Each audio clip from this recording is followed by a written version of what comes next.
you so much for joining me on my program once again. I appreciate you wherever you're joining me from. I say good morning, good afternoon, good evening. Accept my greeting according to your time zone. If you have not subscribed to my channel, please kindly subscribe to my channel. Click the notification bell so that you'll be notified each time I upload a video. You can be among the first to receive it. Then go to the comment section at all time. Leave your comment, drop your contribution. If you have suggestions, make it out there. If you have any criticism, put it down on the comment section. It will make us to get better, presenting you a better program. Because the laws of the land back in the use of electronic methods of transmission, which is beavers, and also the evidential promises made hitherto by INEC and INEC officials. And I've been going through a glossary of these promises.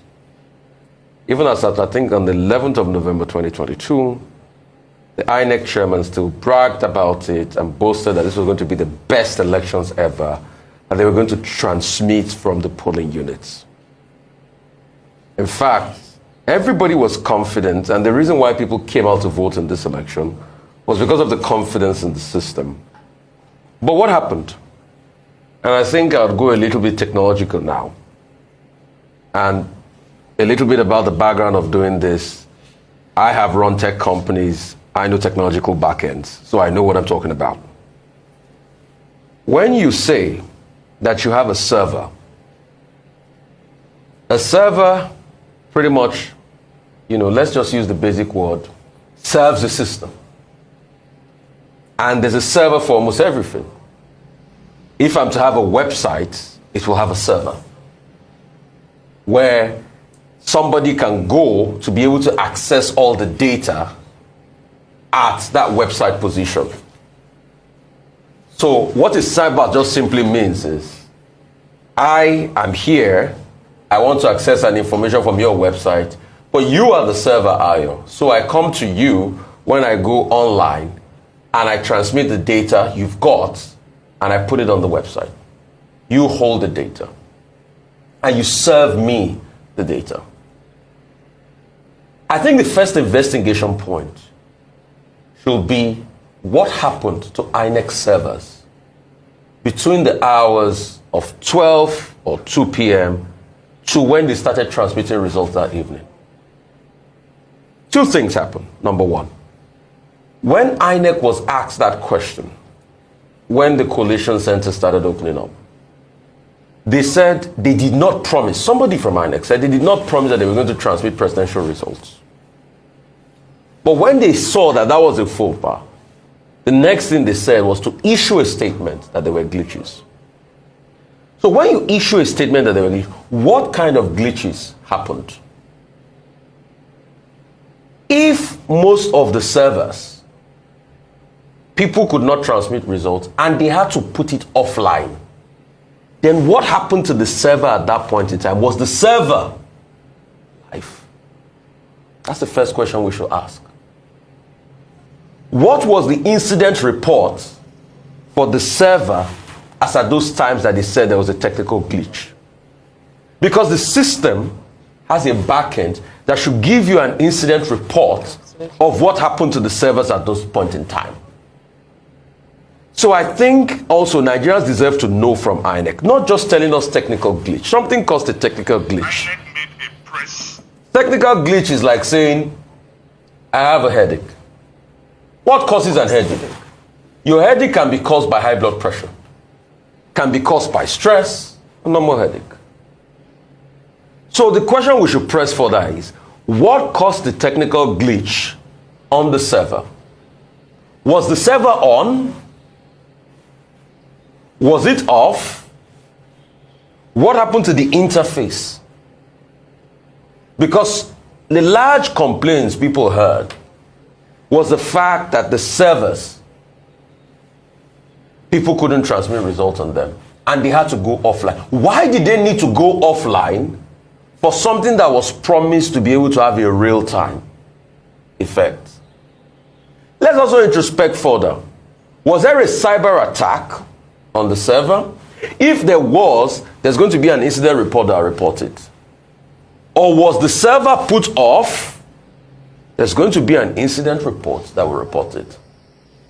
So the next line of action in all of this is to also, and for the sake of transparency, to also know what caused the glitch. And how you can get what caused the glitch is a holistic back-end incident report on what happened. Another layer should be incident reports on the beavers. So the question is, in areas that there was beavers malfunction, what is the forensic incident report on the beavers? Thirdly, does INEC have the back end robust enough to be able to provide the incident data on the beavers deployed in over 170,000 polling units? And that's why I had always talked about the technological backend. Because the only difference between our elections and Kenya was that through to type, a certain Wafuli Chebukati, the head of Kenya electoral body, ensured that the results were being seen real time as it was going out. And it was real time to the extent, based on this technological outlook, that as the votes were being returned and counted in, you could even see it on television stations and everything. Once this party got X number of votes, it was uploaded. Once this party got Y number of votes, it was uploaded. All the newspapers, everybody, once you got in there, you could see the dashboard. But when you look at our process, it's been difficult to be able to get an accurate dashboard because something happened in the link of uploading. And people don't even have data to deal with to be able to upload. But the case was different in the state election. I think it was the last election, the Osun election. You were going to see that, to a large extent, Dr. Abad, so sorry, I'll finish up this point. Yaga even had to partner with a certain TV station that as the results were coming in, because it was being uploaded, you could see the effects on a board. So what we should ask for now, the incident reports of the INEC servers, the servers that even served the IREV portal itself. We must be able to holistically know what happened, and also the incident reports on the beavers. I rest my case. Okay, well, at this point, Frank Tete, I would like to invite you. Frank Tete is in our Abuja studio to make your comments. What transpired yesterday, the state of play, if you may say so, in Nigeria at this moment. Thank you. There is a general consensus that things have not gone well, that expectations have been let down by INEC. There are a mixture of compounding problems that INEC faced. Remember, I kept on harping on the day of election when this day had its headline as a moment of truth. With the moment of truth translating to the fact that every institution and person that are connected to the electoral process would now face the truth of the fact that they will be on trial as to whatever they have done. Now we are interrogating the process and exposing some of the inadequacies of INEC, much of which we should have done earlier. We didn't do. There are dangerous landmines every time in a statute. Whereas a statute will prescribe standards and give procedures, it will also have provisions much more serious than expected in terms of delegated legislation to give the INEC chairman, in this case the Electoral Act, so much powers to correct and to ratify a number of things.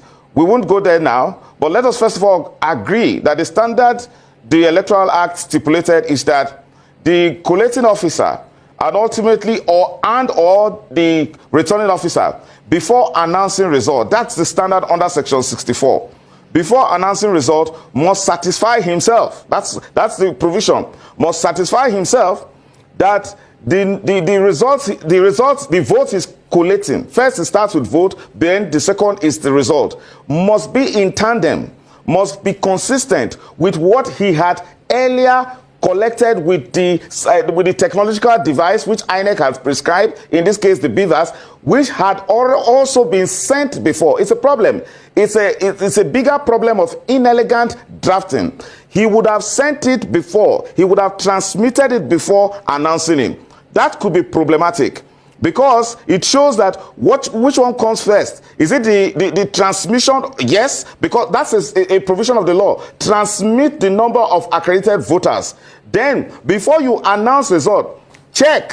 It's a mandatory provision of the law. Check whether the numbers that you have collected together with the number of accredited voters tally with what you have sent earlier before you ultimately announce. That's a problem. But you see, where the real problem is section 149 and 150. I mentioned it yesterday, and we haven't given much attention to it. Perhaps that's the reason why INEC is carrying on this brazen approach to it, despite the humongous pieces of evidence staring it in the face that Nigerians are hugely dissatisfied. What is the provision of section 149? It says that INEC has the powers to make rules and regulation to give effect to the Constitution of the Federal Republic of Nigeria with regards to election, and to also give effect to the provisions of the Electoral Act with regards to making an election succeed. So imagine the fact that there is no provision as to restricting INEC as to when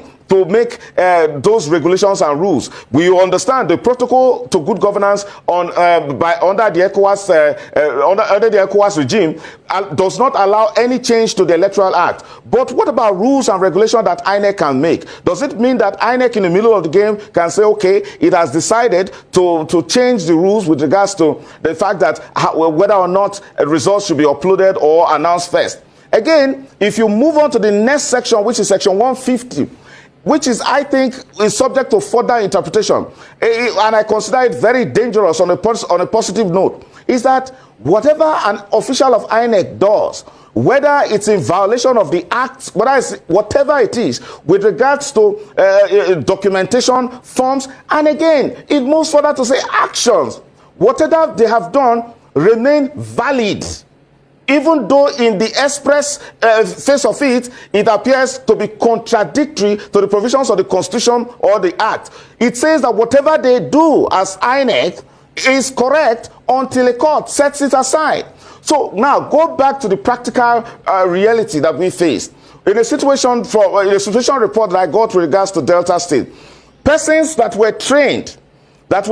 underwent the training process, the acclimatization process with regards to the technology, were not the same persons that were deployed to the field, because there was actually a protest that almost led to a riot when they were referred to polling officers that were trained that were not deployed. I particularly interrogated a supervising polling officer who said she had to protest to high heavens in Asaba because her name was omitted after undergoing training from leaving Warri to Patani or so for 3 days at her own expense. So the myriad of problems include the fact that the people element of it appears to be highly compromised. But what are we talking about? We are in a situation, take for example, I think we are expecting too much from INEC. We are expecting that results will be out in such a short time because of a promise that INEC knows that it could not have kept. Even though we know that countries like Indonesia that share a lot of things with us in common don't have their election results within a month. We should have, and in that case, expectedly, when all of these complaints are coming to the INEC chairman, he knows better that he should have suspended the process of announcing the results and then proceed to carry on investigation, because democracy is on trial. To the extent that the entire world invested so much to ensure that Nigeria succeeds. We cannot be at this time the ones who are our own enemies, failing ourselves. So the INEC chairman, however well-intentioned he appears to be, however well he has comported himself in the face of mounting provocations, he should know that his responsibility transcends the law and the regulations he has made, but that he owes the entire world an explanation at this time. He has to carry on processes that will show that he is on the side of truth. And the best thing to do now is not to accede to calls for the cancellation of the election, but to suspend the whole process of announcement so that there can be an investigation. And Nigerians must be ready to be patient to see that the investigation process is carried on. Rufai has copiously raised a lot of posers that require answers. Those answers cannot just come by hiding under the provisions of Section 149 and 150 to say that go to court. After all,